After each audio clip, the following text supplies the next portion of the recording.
Well, it's again,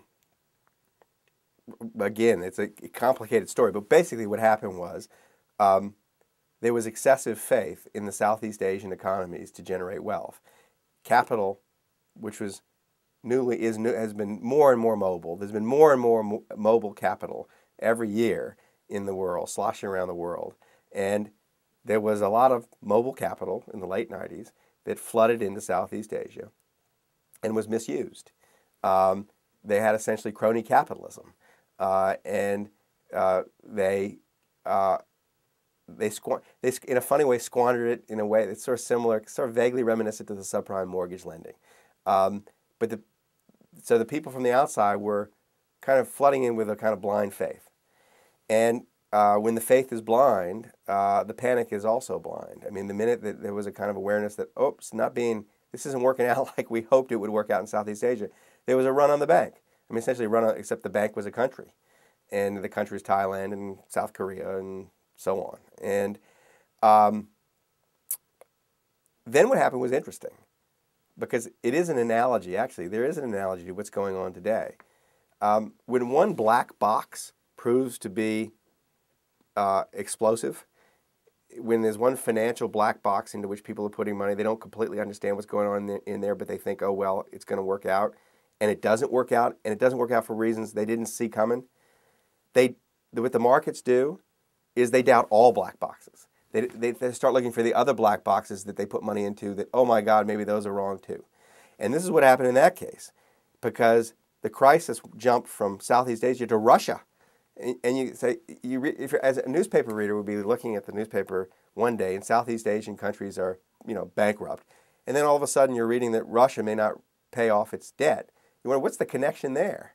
And the connection is investors were fleeing Russia because they thought maybe we shouldn't have put money in there either. And then you're reading the next day that there's this trillion-dollar hedge fund. It's a multi-billion-dollar hedge fund with $1 trillion of positions called Long-Term Capital Management in Greenwich, Connecticut, that is collapsed, exposing all of Wall Street to unsustainable losses because of this.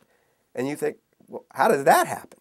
And all right, so the lessons are the danger of black boxes, generally, people putting money into things that they don't actually completely understand, and how much of that goes on. Quite a bit of it goes on. And there preceding panics, there are irrational enthusiasms for, say, Southeast Asia. And then the second big lesson is the interconnectedness of everything. It's sort of the butterfly flapping its wings one end of the world, causing hurricanes or whatever butterfly wings do these days. I'm not current on butterfly wings. That you start with crony capitalism being misunderstood in Southeast Asia, and you end with a total freaking crisis on Wall Street. And that's the beginning of the world we're in now. It's not the beginning, but it's a marking point. And we're even more interdependent financially than we were then. There is this sort of very loose poetic analogy between what's going on in the financial world and what's going on in the environment. A growing realization that our fates are all intertwined. That the idea that you can isolate your problems, that you can wall yourself off, is a really false idea.